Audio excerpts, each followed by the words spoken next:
अब आप फर्श अज़ा पे जमा होते किसकी बरकत है?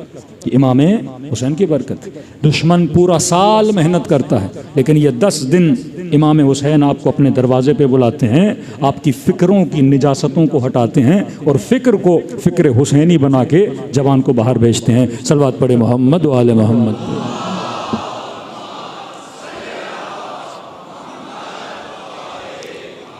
वो आज एक एक जवान की छठे इमाम तरबियत करते थे। एक एक जवान, छोटा छोटा मसला होता था जवानों को, छठे इमाम के पास जाते थे। बिल्कुल जुज़ी मसाइल। जैसे एक जवान गया इमाम के पास, मौला जवान हूँ, शादी की ज़रूरत है, किसी खातून को देखा है, पसंद आ गई हैं, बताइए क्या करूँ। हाँ। कभी कभी दिल गिरफ्तार हो जाता है इंसान का।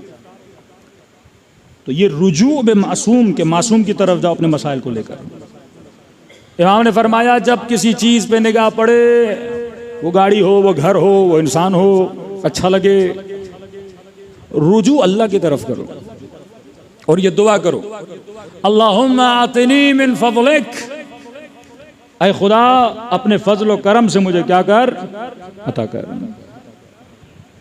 कई लोगों को आज के ज़माने में मसाइल होते हैं तो हम कहते हैं भाई मसला हल हो जाएगा। हज़रत मूसा के लिए अल्लाह ने समंदर को ज़मीन में बदल दिया, इब्राहीम के लिए आग को गोल गोल, बोला ये तो पुरानी बातें हैं। तो हमने कहा जो खुदा 10,000 साल पहले था वो खुदा आज ही है, खुदा नहीं बदला, खुदा वही है। न खुदा का पावर कम हुआ है, न एनर्जी कम हुई है। वो खुदा जो मिलियन साल पहले काम कर सकता है वो आज भी कर सकता है। मसला तुम्हारी हिम्मत में है, तुम्हारा इरादा इब्राहीम जैसा नहीं है, तुम्हारा इरादा हजरत मूसा जैसा नहीं है।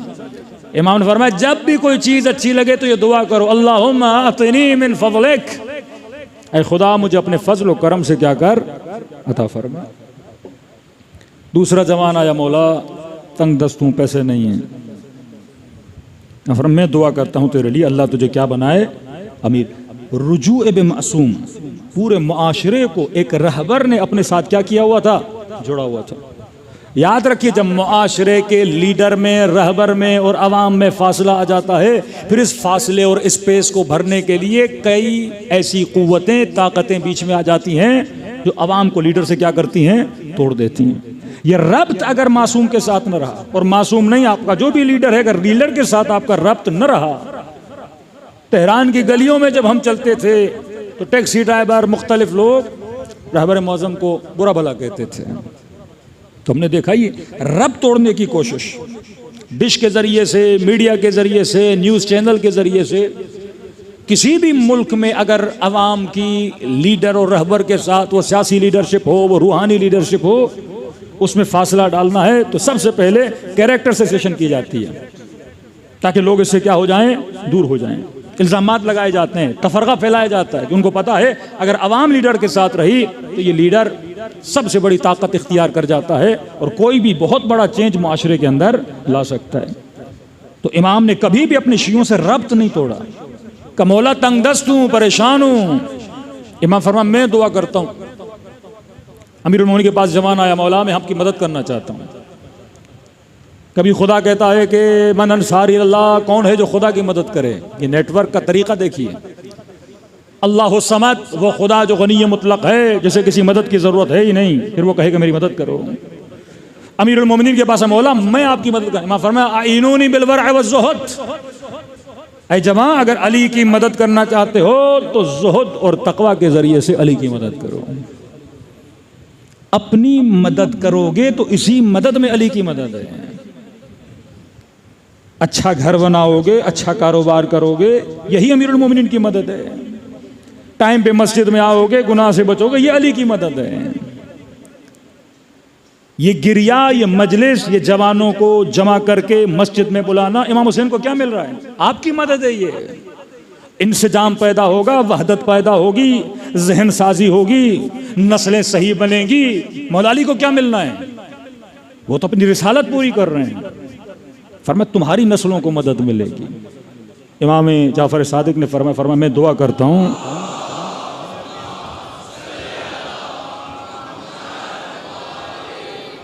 फरमाए जवाब मैं दुआ करता हूँ तो अल्लाह पे भरोसा कर, वरा इख्तियार कर, मदद हो जाएगी। कि तब बस इमाम की महफिल से बाहर निकला, गली से गुजरा तो क्या देखा कि ज़मीन पे एक पर्स पड़ा हुआ था। पर्स उठाया, खोला, देखा कि उसके अंदर 700 दिरहम पड़े हुए हैं। इसने कहा इतनी जल्दी मदद हो गई। यहाँ इमाम के पास गया और बाहर निकला और ज़मीन पे पर्स मिला। लेकिन साहिब हिकमत बनो, आपको पैसों की ज़रूरत हो, बाहर निकले, पर्स मिले 50 लाख हो, तो आप तो कहेंगे बस मजलिस इमाम हुसैन में गए थे, अल्लाह ने दिलाया है, सीधा घर और बैंक में डाल दिया। नहीं, इमाम ने साथ में कहा था तकवा, वरा, ज़ुहद, तवक्कुल बर खुदा का। पर्स उठाया, आप सोचने का किसका है, क्या है, एक पाई इसके जेब में नहीं, मोहताज, गरीब। इंसान का ईमान यहां डगमगा जाता है। अब क्या करूं? तो लाख अच्छी नसीहतें खुद को करते, अल्लाह ने दिया है, वो जब जिसको चाहे छप्पड़ फाड़ के दे, पर्स अल्लाह नहीं भेजा होगा, जमीन पे पड़ा हुआ है। अब ये सारे वसवसे, ये सारी चीजें मेरे जहन में आ रही हैं। चलता जा रहा हूँ, बाजार में पहुंचा तो शोर मचा हुआ है। क्या हुआ, क्या हुआ? कोई बंदा बेहोश पड़ा हुआ है। भाई क्यों बेहोश हुआ? पानी लगा हो जाएगा। क्या हुआ? का मैं ताजिर हूँ, मदीने में तिजारत करने आया, पैसा मेरा गिर गया है। बड़ी रकम है, 700 दीनार थे यहाँ। तो इस जवान आगे बढ़ा, का कितने थे पैसे? का 700। किसके अंदर थे? का हिमियान कपड़े का कोई पर्स है, उसके अंदर। कलर कैसा था? का ऐसा। कभी से पानी पिलाओ, का परेशान होने की जरूरत नहीं है, तुम्हारा पैसा अच्छे बंदे को मिला है। ये इसी पर्स के अंदर है, 700 मैंने एक पाई भी नहीं उठाई। किसने शुक्रिया अदा किया, पैसा लिया। इसने इनाम के तौर पे, बड़ा मुनसिफ था, इनाम के तौर पे 700 में से 70 इसे दिए उसने। का कोई और होता तो लेके चला जाता। ये भी अच्छी रविश है। अगर कोई जवान, अगर कोई बंदा अच्छा काम करे, कम से कम इनाम तो दो। एक बंदे का 1 करोड़ गुम हो जाए, 2 लाख गुम हो जाए, कोई बंदा ढूंढ के, भाई बस शुक्रिया करो, चाय पिला के उसे खाली हाथ भेज नहीं, तो कोई 4000 निकाल के उसके हाथ पे भी रखो, ताकि तशवीक हो उसकी, कल किसी और का मिले तो अच्छा काम भी करे। हमारे यहाँ कोई फोन करके बोलता है आपकी चीज मिली, हम ऊपर से 2 सुनाते हैं उसको, आपके पास क्या कर रही है? हाँ? गुम हमने की, कसूर हमारा। ये रविश किरदार है अहले बैत अलैहिस्सलातु वस्सलाम कि अगर कोई अच्छा काम करे उसकी तशवीक करो। बच्चा इम्तिहान में पास हुआ, तशवीक करो। जवान मस्जिद से होकर आया, बेटी ने अच्छा हिजाब पहना। इसी मुआशरे में 10 ऐसे बदबख्त हैं, अगर कोई हिजाब करता है तो उसे टोकते हैं, इतनी कम एज में तुम कंजर्वेटिव हो, तुम ये हो। ये आपका काम है, फैमिलीज का काम है, रिश्तेदारों का काम है। अगर कोई जवान बच्ची अच्छा काम कर रही है तो फैमिली क्या करे? उसे मुशव्विक बने, बारिकल्लाह फीक बोले उसे कि माशाल्लाह आप कितने अच्छे लग रहे हो, आपने कितना अच्छा काम किया। जितना अप्रिशिएट करोगे, निज़ाम जुल्म, वो नेटवर्क जो अहले बैत का नेटवर्क नहीं है, वो दीनदार लोगों के हौसलों को पस्त करता है। अहले बैत का नेटवर्क दीनदार लोगों के हौसलों को क्या करता है? बुलंद करता है। ये तशवीक है ना कि अगर एक आंसू इमाम हुसैन पे बहाओगे, पूरी जहन्नुम की आग बुझ जाती है। मौला हुसैन की ज़ियारत को जाओगे, 60 उम्रों का सवाब है। ये अल्लाह क्या कर रहा है? आपकी तशवीक कर रहा है ना। सुबह नमाज पढ़ोगे तो अल्लाह इतना सवाब देगा, इतने फरिश्ते तुम्हारे लिए बन जाते हैं। एक जिक्र करोगे, जन्नत में 1000 दरख्त बन जाते हैं। ये तशवीक इलाही है। अगर अच्छा काम करोगे तो खुदा तुझे नाम देता है। इसने 700 के बदले में इसे 70 दिए। ये बड़ा खुश हुआ, दौड़ा दौड़ा छठे इमाम की खिदमत में आया। इमाम ने इसके माथे का बोसा लिया, कहा मौला देखिए आपने दुआ की, मुझे 70 दिरहम मिल गए। इमाम ने कहा किस तरह? का मौला इसी तरह चीज़ मिली, मैंने वापस की, 700 वापस किए, 70 दे दिए। मौला इतने खुश हो, इमाम ने अपनी जेब में हाथ डाला, 30 दिरहम इसे और दे दिए। तो 70 की जगह इसके कितने हो गए?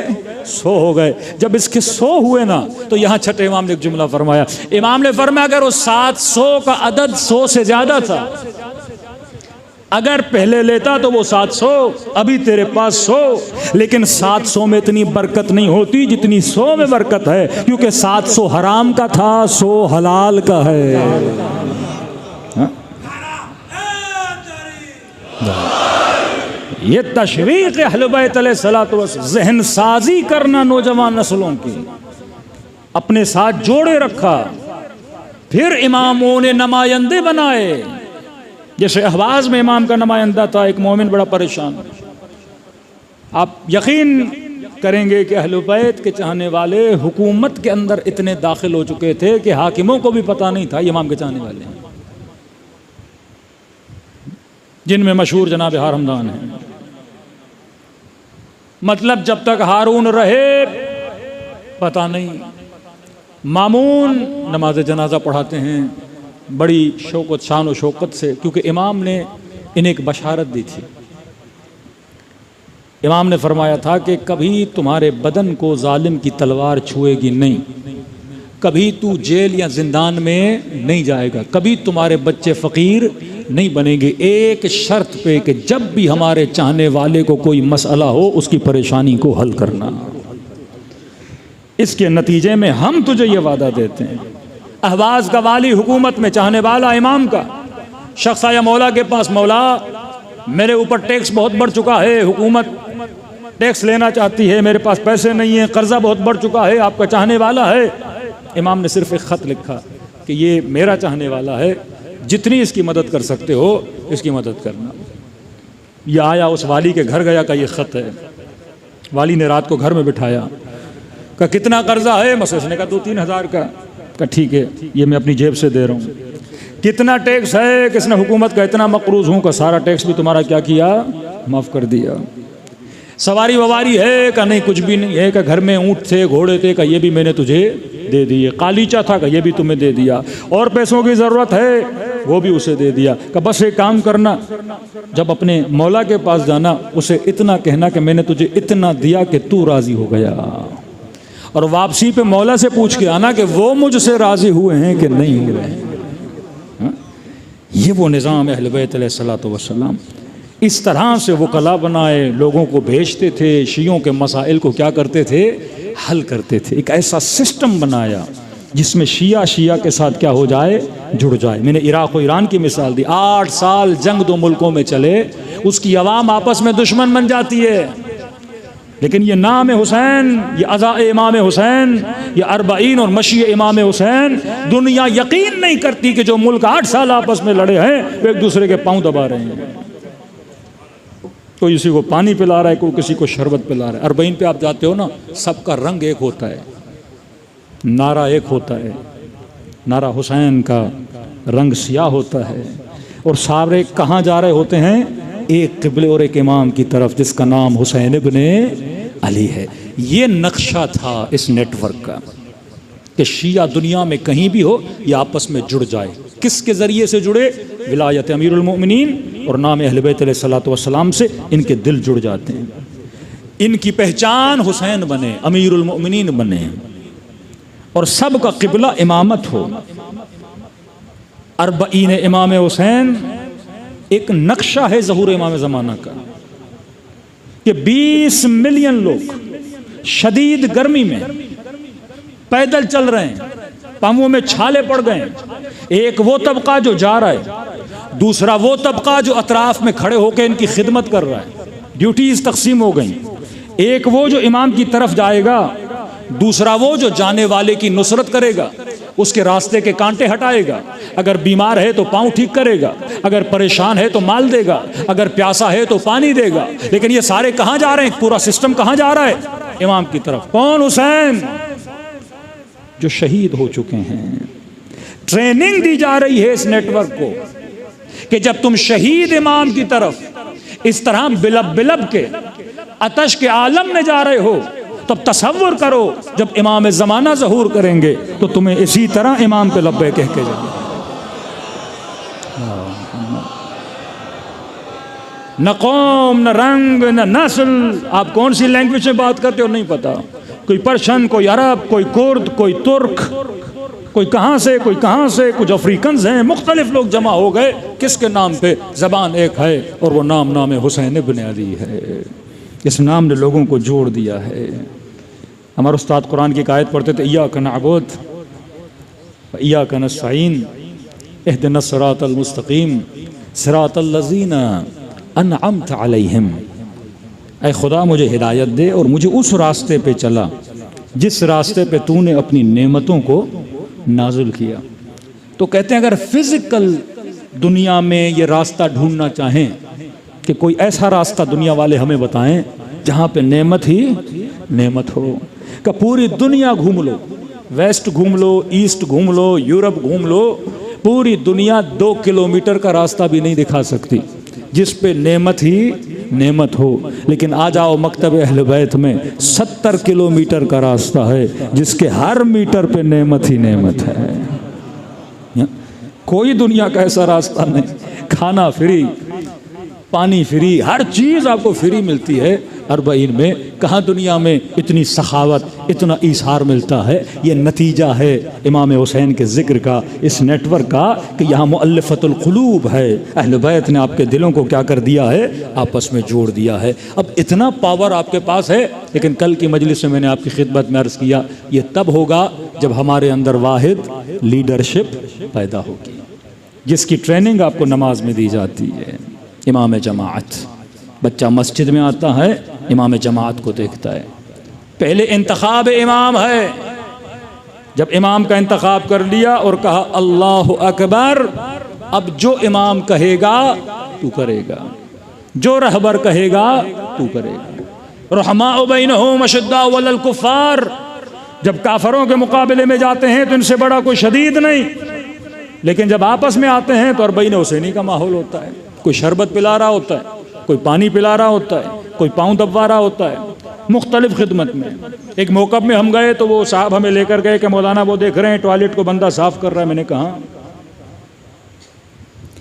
कहा ये मल्टी बिलियनर आदमी है, मल्टी बिलियनर, शायद इसने गाड़ी का दरवाज़ा भी कभी खुद न खोला हो।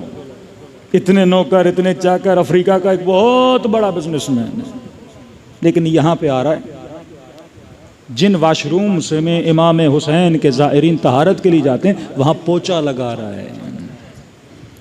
मैंने कहा यही तो कमाल अबा अब्दुल्ला है कि यहाँ इंसान को इंसान बनाना सिखाया जाता है कि ज़ात की मोहब्बत कर पाँव रखो और ये एहसास करो कि तुम किसके खादिम हो, इमाम हुसैन के खादिम हो। ये फ़र्श अज़ा खाकसार हमें बनाना सिखाता है। लेकिन ये कामयाबियाँ तब मिलेंगी जब आपके अंदर वाहिद लीडरशिप होगी। आज हमारे माशरे का अलमिया ये है कि हमारे यहाँ वाहिद लीडरशिप नहीं है। फिर उस नमाज जमात का फ़ायदा क्या हुआ? ये तो डेली दिन में 5 मरतबा नमाज पढ़ के खुदा आपके बच्चों को, नस्लों को ट्रेनिंग दे रहा है। तो मैंने मिसाल दी थी कि अगर 20,000 या 10,000 की जमात खड़ी है और इमाम कह रहा है अल्लाहु अकबर, जमात वाले जमात में हैं, एक बंदा दूर से आता है तो हुक्म यह है अगर इमाम जमात के कानों तक आवाज़ जाती हो, दूर से दौड़ता हुआ कह रहा या अल्लाह या अल्लाह, इमाम साहब रुक जाओ, मैंने जमात में शरीक होना है। तो इस पर है कि रुकू के जिक्र को क्या करे, लंबा करे। ये ड्यूटी ऑफ रहबर है, किसी मुआशरे के रहबर की ड्यूटी ये है कि 20,000 को खड़ा कर देगा उस एक की वजह से, ताकि ये क्या हो जाए, शामिल हो जाए और ये काफिला एक साथ चले। जब आपके अंदर नज़्म आता है तो आपके अंदर खूबसूरती पैदा होती है। दुश्मन इसी नज़्म को तोड़ना चाहता है।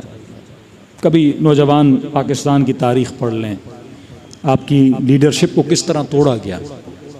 मैं कभी खुल के बात करता हूँ, आजकल नहीं करता, काफ़ी लोग नाराज़ हो जाते हैं। लेकिन इबरत लेनी है ना, हम जब तक अपनी गलतियों से इबरत नहीं लेंगे। ये मसले का इलाज तो नहीं है कि मौलाना जिक्र न किया जाए, मामलात को दबाया जाए। भाई फिर बच्चे सीखेंगे कैसे, नस्लों को पता कैसे चलेगा? कुरान बार बार कहता है वातबिरू वातबिरू। खुदा अपने नबी पे गैरत नहीं खा रहा कि अगर हजरत आदम ने जन्नत में फल खा लिया तो खुदा कहता है फल खाया, मैंने सजा भी दी, मैंने जन्नत से निकाला। भाई रब की दरबार में कोई माफी नहीं है गलती की। गलती की है तो क्या करो, इबरत हासिल करो। वातबिरू या उलुल अलबाब। उम्मत गलती करेगी। इमाम हुसैन ने कहा मेरे साथ चलोगे तो शहीद हो जाओगे, मुसल्लमात में से अगर हुसैन का साथ दोगे शहीद हो जाओगे। लेकिन फरमाया अगर मेरे साथ नहीं चलोगे तो हुसैन के बाद खुश भी नहीं रहोगे। ये मत समझो कि करबला में मेरे बच्चों को शहीद किया जा रहा है, तुम्हारे बच्चे बच जाएंगे। वाक़े हर्रा में 2000 के करीब फर्जंदान असहाब रसूल को मदीने में मारा गया। 4000 के करीब नाजायज बच्चे पैदा हुए जो रेप वहां पे हुआ उन खवातीन के साथ। किस कदर वाक़े हर्रा को जब आप पढ़ेंगे परेशान यजीद ने कितना जुल्म किया। चंद सालों के बाद हज्जाज इब्न यूसुफ जैसा बंदा कूफे का हाकिम बन जाता है। अगर इलाही सुन्नतों को पामाल करोगे और इमाम की बात को नहीं मानोगे फिर वो खमियाजा भी भुगतना पड़ता है। यही हज्जाज इब्न यूसुफ इतना खून बहाया कूफियों का कि वो शख्स कहता है कि मस्जिद में लोगों को जमा किया, दरवाजे बंद करके उन सबके गले काटे, और मस्जिद कूफा की ज़मीन से खून ऐसे बह रहा था जैसे पानी से ज़मीन बहता है। यही बनु उमय्या जिनका तख्त नीचे गिरा, बनु अब्बास जब इनके ऊपर हाकिम हुए, 2000 के करीब बनु उमय्या के अफराद को मारा। इसने कालीन पे इनके कटे हुए सरों को रखा। अब्दुल मलिक के मरवान के जनाजे को कब्र से निकाल के इन्होंने जलाया। इनकी नस्लें दरबेदर हो गईं। इमाम हुसैन पहले कह चुके थे, अगर निज़ाम जुल्म के मुकाबले में खड़े होगे तो तुम्हारी नस्लें बचेंगी, अगर खड़ी नहीं होगे तबाह बर्बाद हो जाओगे। लोग तरसते थे अमीरुल मोमिनीन हुकूमत के बाद। 4 साल अमीरुल मोमिनीन ने हुकूमत की, 4.5 साल, लेकिन ये कूफी तरसते थे कि हमें अली जैसा हाकिम चाहिए कि किसी यहूदी खातून के पांव से खलखाल उतारा जाए। तो मौला फरमाते हैं मौत आनी चाहिए किसी को ये सुन के कि अली की हुकूमत में ऐसा जुल्म हो जाए। तब जब इमाम रज़ा खुरासान से गुजरते हैं, अजीब तारीख कहती है 20,000 से 60,000 तक लोग इमाम रज़ा के इस्तकबाल के लिए खड़े हैं। और रवा मिन आले मोहम्मद, लोग कहते थे हमें अगर चाहिए तो आले मोहम्मद से चाहिए, हम राजी तब होंगे जब हाकिम आले मोहम्मद से होगा। ये कैसा मुआशरा है? एक वो मुआशरा जो इमाम हुसैन की मदद नहीं कर रहा, अपने 170 असहाब के साथ इमाम हुसैन शहीद हो जाते हैं। ये कौन सी तरक्की इस नेटवर्क ने दी कि हाकिम मजबूर होता है इमाम रज़ा को वली अहद बनाने के लिए। 60,000 के करीब लोग आते हैं। वो हदीस ला इलाहा इल्लल्लाह हिस्नी फमन दखल हिस्नी अमिन मिन अज़ाबी, इस हदीस को लिखने सबसे ज्यादा रावी इस हदीस के हैं, जिस हदीस का लक़ब ही सिलसिलतुज़ ज़हब है, जिसका सिलसिला सोने का सिलसिला। क्योंकि इमाम फरमाते मैंने अपने बाबा से बीच में कोई भी गैर मासूम रावी नहीं है। ये हदीस नकल 60,000 लोग ईरान से निकल आते हैं अहले बैत के इस्तक़बाल के लिए। ये अचानक क्या मौजिज़ा हुआ कि इस आलम में लोग आशिक व गर्विदा हो गए अहले बैत अलैहिस्सलातु वस्सलाम के। ये वो निज़ाम था कि अहले बैत ने दिया, जिस निज़ाम में जुल्म के खिलाफ खड़ा होना, अदल के लिए अपनी आवाज़ को बुलंद करना, जो निज़ाम खुम्स आपको दिया, इकोनॉमिकल सिस्टम दिया, और का शिया कहीं भी रहे उन पर लाजिम है, उन पर वाजिब है कि अपने लिए कोई लीडरशिप का इंतखाब करें। ऐनहू जैसे नमाज जमात पढ़ते हैं, किसी को लीडर बनाते हैं, वो आपकी तरफ से बात करता है। यहाँ लीडर बनाओ, वो तुम्हारी तरफ से बात करेगा। जब तक तुम्हारे अंदर लीडरशिप नहीं है तुम कभी भी इस नेटवर्क को तरक्की और परवान नहीं चढ़ा सकते। सलवात पढ़े मोहम्मद व आले मोहम्मद।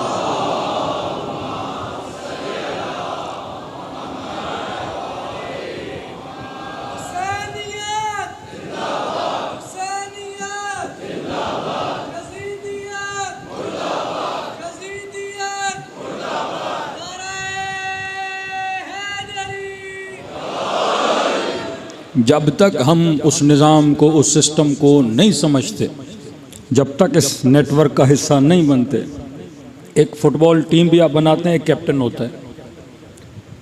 ये अकलानी बातें हैं। क्रिकेट टीम बनाते हो, कैप्टन होता है। मुल्क में इलेक्शन होते हैं, एक वज़ीर आज़म होता है। कराची के मसाइल हैं, किसी को नाज़िम बनाया जाएगा। भाई जब तक लीडर ना हो, वअतसिमू बिहब्लिल्लाहि जमीआ, हमारे अंदर एक ख़ास फ़िरका बना कि नहीं भाई, जब तक इमाम ज़माना नहीं आते किसी लीडर की ज़रूरत, लीडर होगा बस मासूम होगा। तो भाई फिर अदम हुजूर मासूम में कौम क्या करे? उसूलियों का, अखबारियों का, तफ़कीकियों का मुख्तलिफ अक़ाइद जब इस कौम में फैल जाते हैं, कौन गाइड करेगा कौम को? फिर हर बंदा अपनी मर्जी से कौम को लेकर चलेगा। लेकिन जब वाहिद मुनज़्ज़म लीडरशिप होती है, आपके अंदर एक निज़ाम है, मस्जिदों का निज़ाम। अब्बास टाउन में एक मस्जिद, न्यू रिज़विया में मस्जिद, DHA में मस्जिद। हाँ, अब कितना आसान है, आपका एक लीडर हो, उसके नुमाइंदे कौन होंगे? मसाजिद के इमाम जुम्मा और जमात। नेटवर्क है ना, नेटवर्किंग का शोबा जो जवान पढ़ते हैं IT में उनको पता है। रास में लीडर, ये निज़ाम विलायत है। निज़ाम इसी तरह चलता है। आप एक लीडर बनाओगे, नीचे उसके वकील हों, नुमाइंदे हों। वो कौन है? इमाम जुम्मा और जमात। हर इमाम जुम्मा और जमात के पास 400, 500, 600 नमाजी तो हैं जुम्मे में जो आते हैं। हाँ, सलात में जो फसाउ इला ज़िक्रिल्लाह बदरुल बै। जुम्मे की इतनी अहमियत क्यों है? जुम्मा निज़ाम विलायत का नाम है। जुम्मे में मसाइल को डिस्कस किया जाता है। अब इमाम जुम्मा और जमात को खत अगर न मिले, खत कहते हैं लाइन, तो कभी कोई जुमा पढ़ेगा, कभी कोई जुमा पढ़ेगा, कभी किसी टोपे को छेड़ेगा, कभी किसी टोपे को छेड़ेगा। कौम के अंदर यकजहती पैदा नहीं होगी। लेकिन तसव्वुर करें, रास में, मुआशरे के रास में, हेड ऑफ द सोसाइटी में एक लीडर हो। वो लीडर मसलन पूरे पाकिस्तान के अंदर जितने इमाम जुम्मा और जमात हैं उसके ऑफिसेज हैं, और जुमे का काम क्या है? अब्बास टाउन का इमाम जुम्मा और जमात अगर यहाँ पे उसने 10 साल गुजारे, 15 साल गुजारे, उसे पता है कि अब्बास टाउन में किस मोमिन की बेटी को जहेज़ की ज़रूरत है, किसका शोहर मर गया, बेवा हो गई। जवान आते मौलवियों से पूछते हैं, मौलाना निकाह का मसला, तलाक का मसला, खुला का मसला, सारे मसाइल आ जाते हैं। तो सबसे बाखबर तरीन अफराद कौन है? मौलवी साहब हैं। उसको पता है मोहल्ले के मुतदय्यिन कौन है, कौन से बूढ़े हैं, बुजुर्ग हैं, कौन सी खवातीन, क्या क्या। ये बेहतरीन सिस्टम, नेटवर्क अहले बैत ने आपको दिया नमाज का, क्योंकि ऐलान विलायत नमाज में हुआ और नमाज जमात में हुआ। इन्नमा वलियुकुमुल्लाह व रसूलुहु वल्लज़ीना आमनुल्लज़ीना युक़ीमून अस्सलात व युतून ज़कात व हुम राकिऊन। अमीरुल मोमिनीन हालत जमात में, नमाज जमात में थे। रब्त विलायत है जमात के साथ, पूरा नेटवर्क आपको देकर गए जो किसी के पास नहीं है। माशरे के रास में उसका लीडर होगा। अगर उसने कोई ऑर्डर देना है, वो लेटर की सूरत में, ऑडियो की सूरत में, ग्रुप की सूरत में, जहां जहां जुम्मा और जमात है उन तक वो पैगाम भेजा जाता है। हर इमाम जुम्मा इन 500 लोगों को पैगाम देता है। आपको न किसी मीडिया की ज़रूरत है, न किसी टीवी की ज़रूरत है, न किसी रेडियो की ज़रूरत है।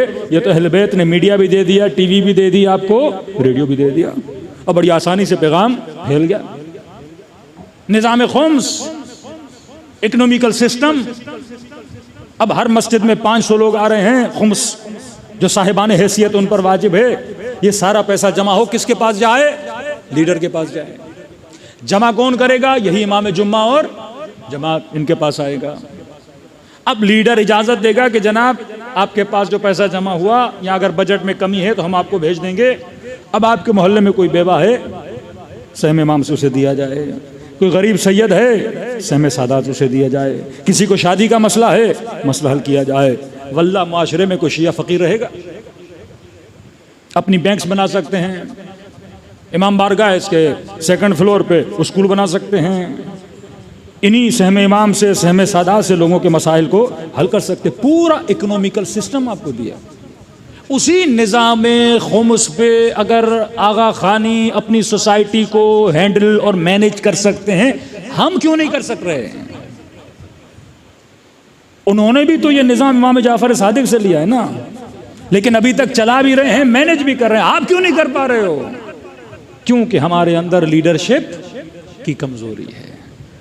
मौलवी को बांटने वाला होना चाहिए, मौलवी बन गया मांगने वाला।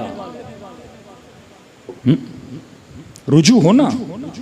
एक आलिम की इज्जत और एहतराम कब हो? जब लोग उससे रुजू करें। यहाँ का पेश इमाम हो, किसी की बच्ची की शादी नहीं हो रही, गुर्बत में पड़ा हुआ है, ये रुजू करता है सेठ साहब के पास। सेठों के दरवाजों पे, कोठियों पे बैठे रहते हैं कि भाई थोड़ा सा खुम्स दो, बेटी की शादी करवानी। क्योंकि सेठ निजाम से निकल गया। इसने खुम्स देना था मरकजी मस्जिद के मसलन मौलाना को, अगर वो नेटवर्क बन जाए। अब इस गरीब का रुजू किसकी तरफ हो? मौलाना की तरफ। बेवा होगा, गरीब होगा, नौकरी नहीं होगी, परेशानी होगी, मौलवी बनेगा मंबे इख्तिसाद। इसके पास एक बजट होगा। आप इस इलाके के हैं, कितने शिया हैं भाई? 1 करोड़ आपका बजट है। 1 करोड़ किसकी जेब से आएगा? तो वही तुजार हुजार हैं जो, यही सिस्टम 7वें इमाम के ज़माने में था। द ऑर्गेनाइजेशन ऑफ लॉ, सबसे ज्यादा वकील बनाए 7वें इमाम ने। सारा पैसा 7वें इमाम के पास आता था। फिर इमाम ने हर शहर में अपना वकील रखा था। फिर वो वहां के शियों के मसाइल को हल करता था। बसरे का वाकया है, 2 शियों में आपस में झगड़ा हुआ 700 दिरहम की वजह से। झगड़ा था दामाद में और ससुर में। इसने अपनी बेटी दी थी, बहरहाल वो बेटी मर गई। उसका पैसा शोहर को मिला, बाप ने का पैसा मेरा है। बेटी मरी है तो मुझे भी हिस्सा दो। इनमें झगड़ा हुआ, 700 दिरहम का मकरूज बना कोई। इमाम का वकील इन दोनों में सुलह करवाता है। सुलह किस तरह करवाता है? हाँ भाई क्या मसला है? कि इतने दिरहम का मसला है। का पैसों की वजह से आपस में लड़ रहे अहले बैत के चाहने वाले। कहा मैं करता हूँ, अपनी जेब से तुम्हें पैसे देता हूँ, तुम्हारे मसले को हल करता हूँ। इन्होंने 700 दिरहम इनको दिए, का एक शर्त पे दे रहा हूँ कि बाहर जब यहाँ से निकलोगे तो अपने इख्तलाफ को लोगों के दरमियान फैलाओगे नहीं। ये बदनामी है कि लोग कहें दो शिया पैसे की वजह से आपस में लड़ रहे हैं, पैसे की वजह से खुद को कोर्ट में जेलों में घसीट रहे हैं, पैसों की वजह से एक दूसरे पे FIRs कटवा रहे हैं। कि मैं पैसे देता हूँ साहिब ऐसे, मैं पैसे देता हूँ, मसले को हल करो, बाहर निकल के एक दूसरे के खिलाफ कोई बात नहीं करना। इन्होंने वादा किया, जब निकलने वाले थे इन्हें बुलाया, कहा देखिए पैसे मेरे नहीं थे, जाफर सादिक के पैसे हैं। सल्लल्लाहु अलैहि वसल्लम। अपने वकीलों को मासूम ने पैसे तक दिए हुए थे कि दो शिया आपस में लड़े। ये सहम इमाम कहाँ काम आता है? इन्हीं मसाइल में, गरीबों के मसाइल, बेवाओं के मसाइल में। अब जिस कौम के पास इतना मजबूत इकोनॉमिकल सिस्टम हो उसमें फ़कीर नहीं होना चाहिए। जिस सहम इमाम का आधा सैयदों का हक है, उस मुआशरे में गरीब सैयद नहीं होना चाहिए। पर यहाँ हैं, बेवाएं भी हैं, राशन के लिए परेशान है, क्योंकि आप उस नेटवर्क से क्या हो गए हो, बाहर निकल गए हो। वो इलेक्शन के मसाइल हों, वो शिया मिसिंग पर्सन का मसला हो, वो जेलों का मसला हो, वो पाराचनार का मसला हो, वो बम और धमाकों का मसला हो, वो आपकी जानों और नामूस का मसला हो, वो जब ज़ियारत पे जाते हैं बॉर्डर के मसले हों, वो आपकी इज़्ज़त नफ्स का मसला हो। ये सारे मसाइल सॉल्व हो सकते हैं अगर आपके अंदर एक वाहिद लीडरशिप हो और इमाम जुम्मा और जमाआत को उस लीडरशिप के अंदर लाया जाए। आप सारा पैगाम फैला भी सकते हो, कौम को यकजहत भी कर सकते हो, और एक हरकत के साथ चलोगे फिर दुनिया की कोई भी ताकत आपकी इस मोशन को, आपकी इस हरकत को, आपकी इस मोटिवेशन को रोक नहीं सकती। ये निज़ाम अहले बैत था जिसके ज़रिए से वो लोगों को एक दूसरे से जोड़ना चाहते थे। अब हम अहले बैत को मानते तो हैं लेकिन उस निज़ाम से बाहर निकल गए हैं। अहले बैत को मानते तो हैं लेकिन उस नेटवर्क को हमने, उसकी नेटवर्क की जड़ों को हमने मजबूत नहीं किया। सलवात पढ़े मोहम्मद वाले मोहम्मद।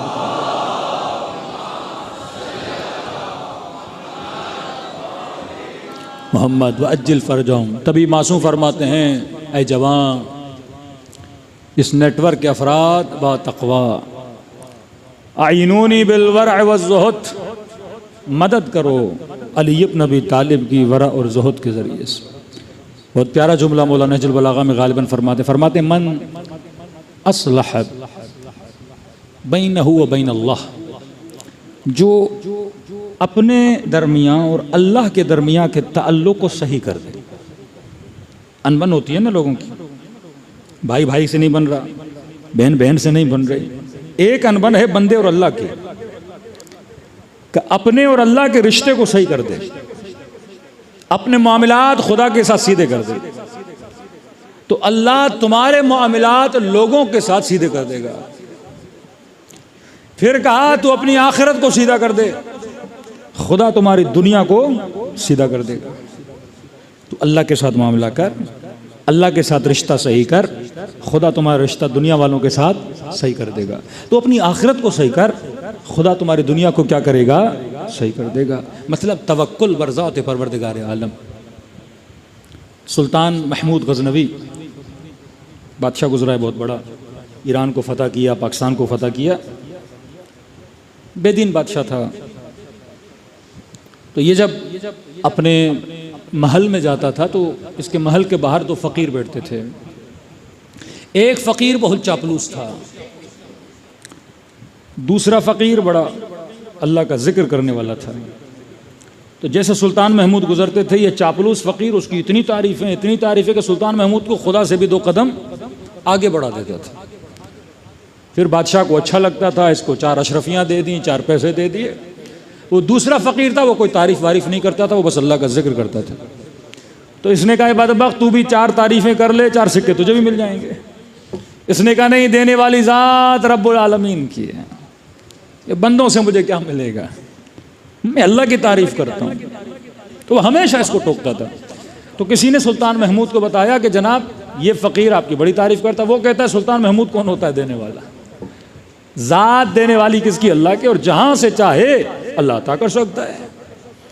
वो चाहे तो मूसा को फ़िरौन के घर में पाल दे, वो चाहे तो इब्राहिम के लिए आग को गुलगुजार बना दे, ये अल्लाह की मर्जी है।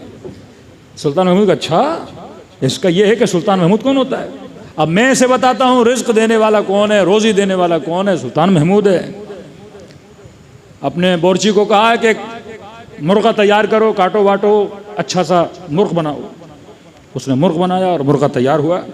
कैस के मुर्गे के अंदर 5, 6, 8, 10 अशरफियाँ सिक्के डाल दो, पैसे डाल दो और जाकर उस चापलूस फ़कीर को दो, ताकि ये खाए और पैसे निकलें और उसको पता चले कि देने वाला कौन है, सुल्तान महमूद है।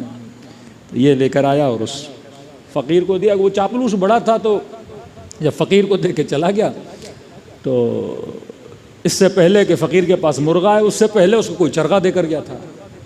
फ़कीर आदमी था तो कोई और अच्छी ग़ज़ा देगा, वो खा पी के उसका पेट वेट भरा हुआ था। इसने कहा भाई मेरा आज पेट भरा हुआ है। दूसरे फ़कीर को कहा कि ये तू खा ले। और उसने जब मुर्गा खाना शुरू किया तो सारी अशरफियाँ उसके हिस्से में आई। तो हंस को उसको कहने लगा कि अल्लाह की मर्ज़ी है, जिसे चाहे जहाँ से रिज़्क़ अता करे। तू अल्लाह के साथ अपना मामला सही कर, खुदा तेरे मामलात को, दुनिया के अंदर जितने मसाइल हैं उन्हें खुदा खुद सही करता है। तू अल्लाह की ज़ात पे भरोसा कर, फिर खुदा देख तेरे मामलात को कैसे सीधा करता है। ईरान के बहुत बड़े आलिम दीन आयतुल्लाह नुख़ुदकी नाम, बहुत सारे, अबुल हसन नुख़ुदकी, एक मोमिन उसके पास आया कि मौलाना मेरी फसलें तबाह हो रही हैं। ये फसलों पे जो मकड़ियाँ वकड़ियाँ पता नहीं जो अटैक करती हैं, फ़ारसी में मलख बोलते हैं। तो कहा वो सारी अटैक करके मेरी फसलों को खा गई हैं, फसल में बरकत नहीं। इन्होंने कहा शिया अली क्या फसल से ज़कात देते हो? खनी आज तक नहीं दी। कह इंश्योर कर अपनी फसलों को ज़कात से, तो आज वादा कर ज़कात देगा, बरकत के ज़िम्मेदार मैं खुद हूँ। इन्होंने कागज़ दिया, उसमें बिस्मिल्लाह लिखा कि जाकर अपनी फसलों के बीच में रख दे। कहते रखा था, अगले दिन वो सारे जो थे उन्होंने फिर फसलों पे हमला किया। लेकिन अजीब ये था कि जब वो हमला करते हैं तो वो गंदम को खाते हैं, लेकिन इन्होंने जब हमला किया तो फसल के नीचे जो गंदी फसलें हैं, जिसको आप घास बोलते हैं, उनको इन्होंने खाना शुरू कर दिया। कहते उस वक्त मैंने कहा सुभान अल्लाह, अल्लाह की मर्ज़ी है, वो चाहे तो इन्हीं छोटे छोटे हशरात से फसल को तबाह भी कर सकता है और चाहे तो फसल को बरकत भी अता कर सकता है। हाँ, अल्लाह की मर्ज़ी है। अबाबील की चोंचों में छोटे से पत्थर, अबरहा के इतने बड़े लश्कर को खुदा तबाह कर सकता है। असल है भरोसा। करबला हमें सिखाती है कि रब की ज़ात पर यकीन होना चाहिए। ये यकीन अबा अब्दुल्लाह अल हुसैन था। इमाम ज़ैनुल आबिदीन का खुतबा, 2 खुतबे इमाम ने दिए यजीद के दरबार में। फरमाया मैं सफ़ा का बेटा हूँ, मैं मरवा का बेटा हूँ।